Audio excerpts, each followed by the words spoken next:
This video is brought to you by Roll for Combat and The Fall of Plaguestone, an official Paizo actual play podcast. Join Prue, Cade, Brixley, and Celeste as they band together to save the village of Plaguestone from utter destruction. Listen now to The Fall of Plaguestone at rollforcombat.com.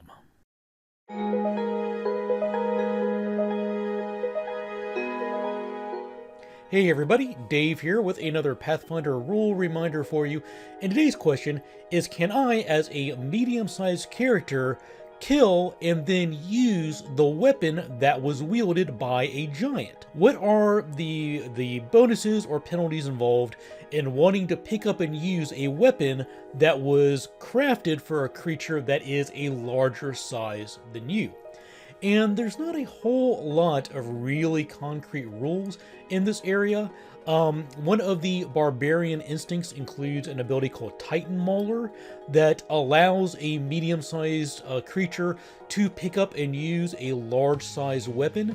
And when they do so, their damage bonus from being in a barbarian rage increases from +2 to +6, but they suffer the Clumsy 1 condition while they're wielding that larger than normal weapon, and that lowers all of their dexterity benefits and bonuses. Most notably, their armor class is reduced while they're wielding that weapon.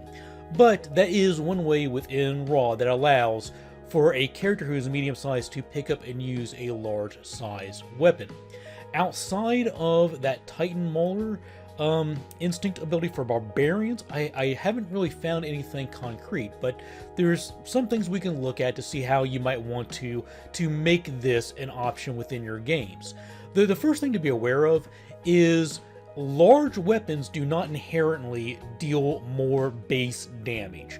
So a large size great axe deals 1d12 damage, just like a medium-sized great axe does.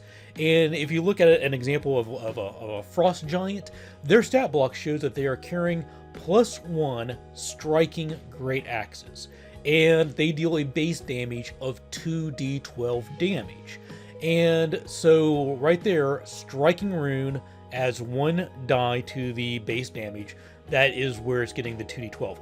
If you had a medium size +1 striking great axe, it would also do 2d12 base damage. Now, if you do have a weapon that is crafted for a larger creature than you, you're going to want to take a look at its bulk. There is a table in the book that shows you how to adjust for item sizes and bulk and price. So for a large sized giant, their great axe is double the normal bulk and has double the normal cost. So you would want to make those adjustments to your character if you're going to try to pick up and carry that larger weapon. You're going to be dealing with a larger amount of bulk. Also, you might want to think about what's going to happen. So you kill that frost giant, you want to go pick up and use their great axe. What kind of penalties are you going to face for that, assuming that you're not a barbarian with Titan Mauler?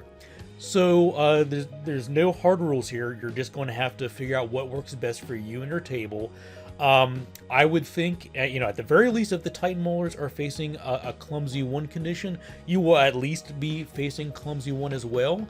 I think there might be an argument for making it Clumsy 2 if you don't have Titan Mauler, and I personally might even treat it like as an improvised weapon and impose a -2 circumstance penalty to your attack rolls with it if you're not a Titan Mauler barbarian. But yeah, so that's the bottom line. Large weapons do not inherently have larger base damage. They deal the same damage dice as a normal medium-sized weapon. You would adjust their bulk in their price per the table in the book.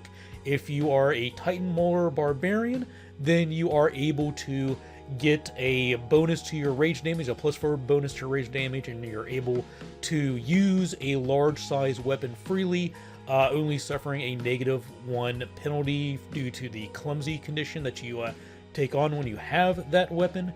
And beyond that, there is no real guidance that I've seen for what happens for anybody else to use it. As always, let me know what your thoughts are in the comments. Give me your ideas of how you would handle the large, giant-sized weapon being used by a medium-sized creature. Also, let me know what your thoughts and suggestions are for future rule reminders. And I will make sure I leave links in the description of all the other relevant videos I have that might be worthwhile for additional viewing on this topic. And I want to make sure I take a moment to thank everybody out there who supports me in this channel, whether it's through clicking the like button, subscribing to the channel, subscribing to the Patreon, sharing these videos with your friends. It all adds up, and I greatly appreciate everything everybody in the community does to support me and the channel. Thanks for watching, take care, and happy gaming.